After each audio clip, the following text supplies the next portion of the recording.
ಈ ಜಗತ್ತಲ್ಲಿ ಕೆಲವು ಜನರು ಯಾವತ್ತು ಕಣ್ಣು ತೆರೆದೇ ಕನಸು ಕಾಣ್ತಾ ಇರ್ತಾರೆ. ನಮ್ಮ ರಘು ಅಂಥವರಲ್ಲೊಬ್ಬ.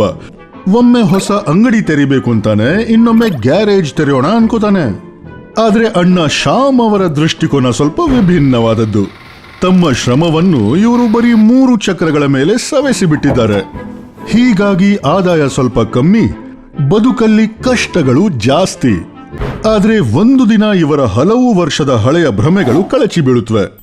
ಇವರಿಗೆ ತಮ್ಮ ಕನಸನ್ನು ನನಸಾಗಿಸುವ ಒಂದು ಸುವರ್ಣಾವಕಾಶ ಸಿಗುತ್ತದೆ. ಅದನ್ನ ಪದೇ ಪದೇ ತೋರಿಸ್ಬೇಡುವೋ? ಎಷ್ಟು ತೋರಿಸ್ತೀಯ? ಆಯ್ತಲ್ಲ, ಅದು ಹೋಗ್ಲಿ ಬಿಡಪ್ಪ. ಅದಲ್ದೆ ಹೋಗೋ. ಚೆನ್ನಾಗಿದೆ. ಇಲ್ಲಿ ಅಣ್ಣ ಕಷ್ಟಪಡೋದು, ಅಲ್ಲಿ ತಮ್ಮ ಕೆಲ್ಸ ಮಾಡದೆ ಸುತ್ತಾಡೋದು. ಎಷ್ಟು ದಿನ ಹೀಗೆ ಟೈಮ್ ವೇಸ್ಟ್ ಮಾಡ್ತೀಯಾ? ಎದ್ದೇಳು, ನನ್ ಜೊತೆ ಸ್ಟ್ಯಾಂಡ್ಗೆ ಬಾ, ಮತ್ತೆ ನಿನ್ನ ಜೀವನದ ಚಕ್ರನ ತಿರುಗಿಸೋ. ನನ್ನ ಜೀವನದ ಗಾಡಿ ಬರೀ 3 ಚಕ್ರದ ಮೇಲೆ ಸುತ್ತಾಡೋದಿಲ್ಲ ಅಣ್ಣ. ಹಾ ಹೌದಪ್ಪ, ಅದು ಹೇಗೆ ಸುತ್ತಾಡುತ್ತೆ? ನಿನ್ಗಂತೂ ದೊಡ್ಡ ಬಿಸ್ನೆಸ್ ಮಾಡೋಕಿದೆ ಅಲ್ಲ. ಈ ಕಡೆ ದಿನ ಟ್ರಿಪ್ ಮಾಡಿ ಬೆನ್ನು ನೋವು ಸಹಿಸ್ಬೇಕು, ಮನೆಯಲ್ಲಿ ಬಡತನದ ಭಾರ ಹೊರಬೇಕು, ಅದ್ರ ಮೇಲೆ ನಿನ್ನ ಈ ದೊಡ್ಡ ದೊಡ್ಡ ಮಾತು. ವಾಹ್, ಏನ್ ಲಾಭ ಇಷ್ಟು ಶ್ರಮ ಮಾಡಿ? ನಿಮ್ಮ ಇಡೀ ಜೀವನ ಕೇವಲ ಅರ್ಧ ಟನ್ನಲ್ಲೇ ಸಿಕ್ಕಾಕೊಂಡಿದೆ. ಲೋ, ನಿನ್ ಜೊತೆ ಮಾತಾಡೋದೇ ವೇಸ್ಟಪ್ಪ. ಏನ್ ಬೇಕಾದ್ರೂ ಮಾಡ್ಕೋ. ಆಗ್ಲಿ. ಅರೆ ಮಾಧವ್, ಹೊರಗೆ ಹೋಗ್ತಾ ಇದೀಯಾ? ಅರೆ ಎಲ್ಲೂ ಇಲ್ಲ, ಅದೇ ಸ್ಟ್ಯಾಂಡ್ಗೆ ಹೋಗ್ತಾ ಇದ್ದೆ ಹಾಜರಿ ಹಾಕೋಕೆ. ಬಾರೋ ಒಳಗೆ. ಅರೆ ರಘು, ಹೇಗಿದ್ಯಪ್ಪ? ಅರೆ ಮಾಧವಣ್ಣ, ಎಲ್ಲ ಆರಾಮ? ಎಕ್ಸಾಮ್ ಅಂತೂ ಮುಗೀತಲ್ಲ, ಮುಂದಿನ ತಯಾರಿ ಏನು? ಅದ್ ನಾನು ಯೋಚಿಸ್ತಾ. ತಯಾರಿ ಒಳಗ್ ಬಾ, ನಾನು ಹೇಳ್ತೀನಿ ಏನ್ ತಯಾರಿ ನಡೀತಿದೆ. ನೀನು ಬಾ. ಅರೆ ಮಾಧವ್, ಇವನಿಗೆ ಚೂರು ಬುದ್ಧಿ ಹೇಳೋ. ಅರೆ ಜೀವನದ ಓಟ ಅಷ್ಟು ಸುಲಭ ಆಗಿರಲ್ಲ. ರಘು, ಇಲ್ಬಾ. ಶಾಮಣ್ಣ ಸರಿಯಾಗಿ ಹೇಳ್ತಿದ್ದಾರೆ. ಯೋಚನೆ ನೀನು ಮಾಡಬೇಕು. ಯೋಚನೆ ನಾನ್ ಮಾಡ್ತಿದ್ದೀನಿ, ಆದ್ರೆ ಅರ್ಥನೇ ಆಗ್ತಿಲ್ಲ ಮುಂದೆ ಏನ್ ಮಾಡೋದಂತ. ನೋಡು ರಘು, ನಿನಗೆ ನೀನೇ ಕೇಳ್ಕೋ. ನಿನಗೆ ಮಾಲೀಕನಾಗಿ ಬದುಕೋಕಿದೆಯೋ, ಇಲ್ಲ ಬೇರೆಯವರ ಬಳಿ ನೌಕರಿ ಮಾಡಿ? ಏನ್ ಮಾಧವಣ್ಣ, ತಾವೇ ಮಾಲೀಕರಾಗೋದು ಯಾರಿಗಿಷ್ಟ ಇಲ್ಲ. ಆದ್ರೆ ವ್ಯಾಪಾರದಲ್ಲಿ ರಿಸ್ಕು ತುಂಬಾ ಇರುತ್ತಲ್ಲ.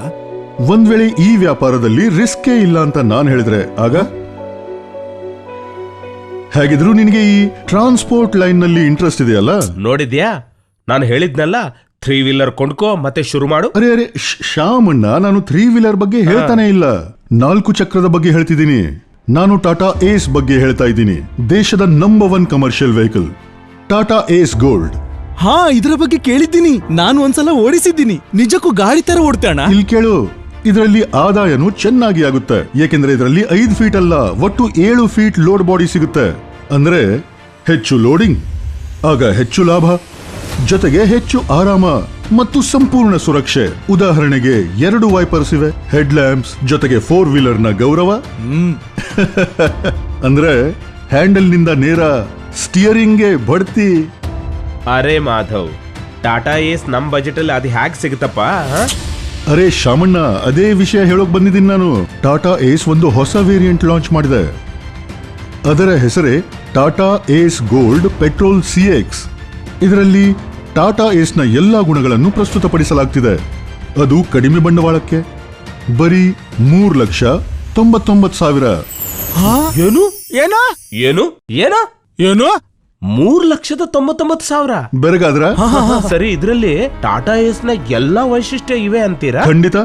ಅದೇ ವಿಶ್ವಸನೀಯ ಮತ್ತು ಸದೃಢ 694cc engine, 4 speed gear box, ಜೊತೆಗೆ ಫ್ಲಾಟ್ ಮತ್ತು ಹಾಫ್ ಡೆಕ್ ಲೋಡ್ ಬಾಡಿಯ ಆಪ್ಷನ್ಸ್.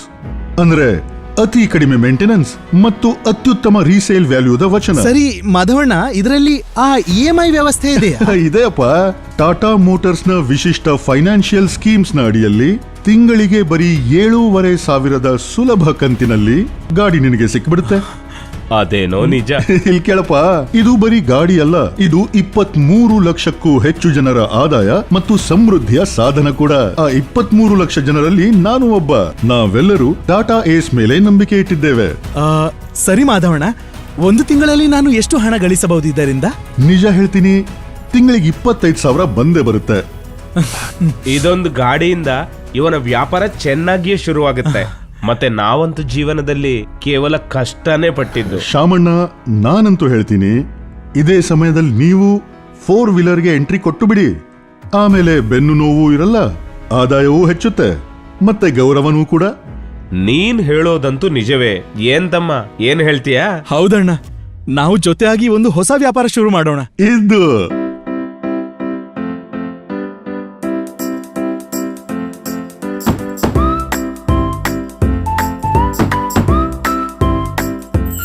ನೋಡಿದ್ರಿ ತಾನೆ, ಇವರು ತಮ್ಮ ಕನಸನ್ನು ಪ್ರಾರಂಭಿಸಿದರು ತಮ್ಮ ಹೊಸ ಟಾಟಾ ಏಸ್ ಗೋಲ್ಡ್ ಪೆಟ್ರೋಲ್ CX ನೊಂದಿಗೆ. ಈಗ ನೀವೇನ್ ಯೋಚಿಸ್ತಿದ್ದೀರಿ?